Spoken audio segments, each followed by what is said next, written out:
Hello and welcome to Doctor Who Favourite 5, where I share 5 of my favourite things from the Doctor Who universe, be it stories, soundtracks or sandwiches. Today I'll be talking about my 5 favourite monsters. Now I want to clarify that by monsters I mean alien races, not just baddies. For example, the Master, or Scaroth, last of the Jaggeroth, would not be included here as they are individuals from alien species, whereas the Vervoids or the Chumbleys would count. Note, neither the Vervoids nor the Chumbleys will appear in this video. Also, these are in no particular order. The Daleks. We're gonna start with the obvious one. The Daleks are a huge part of not only Doctor Who, but pop culture in general, and it's not hard to see why.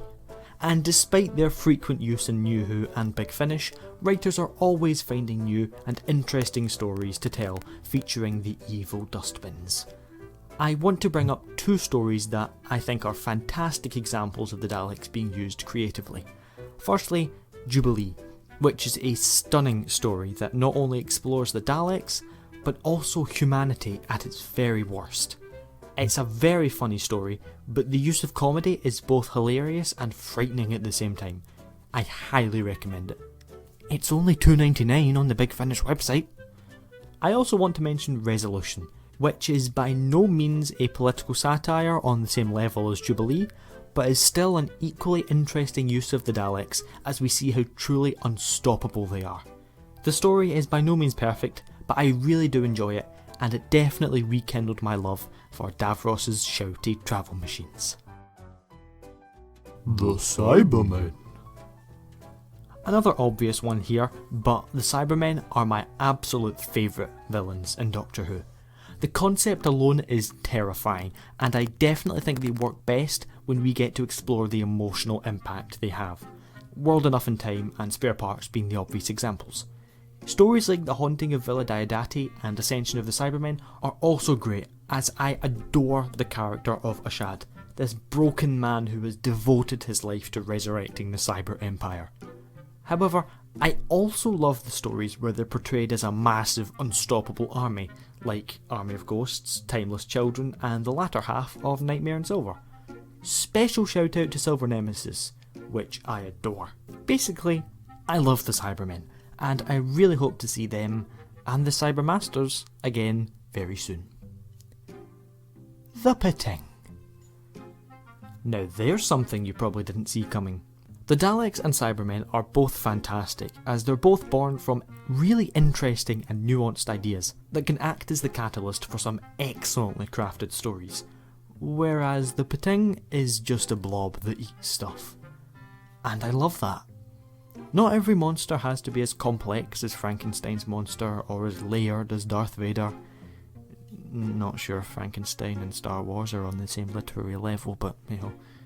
In fact, a lot of the time I prefer the monsters who are just evil for evil's sake. Or, in this case, hungry.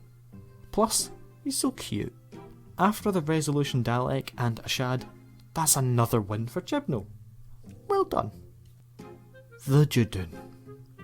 Honestly, I never really thought much of the Judoon, until that Series 12 episode where I really began to appreciate them. They're another example of a monster with a quirky design and fairly simple motivation, and we all know that I'm all over that. They're basically a better version of the Ogrons, which is great because I love the Ogrons. While there was a lot to take away from Fugitive of the Judoon, one of the main things for me was how much I loved seeing the Judoon again. They're so much fun, and I'd so love to see them come back again. After all, Judoon contract must be fulfilled. Okay, moving on. The Red Lady.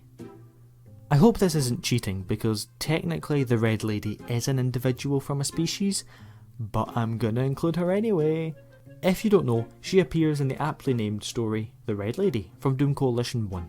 She's similar to the Weeping Angels, except you're supposed to avoid looking at her at all costs.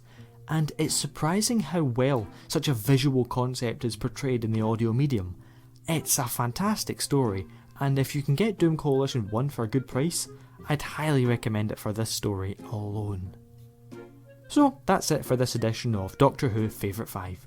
I really hope you enjoyed it, and if you did, please let me know what other areas of the Who universe you'd like to see me talk about. Thank you very much for watching, and don't forget to laugh hard, run fast, stay home, and be kind. Writers are always finding new and interesting ways. No, that's not what it says. Writers are always finding new... Oh my goodness me.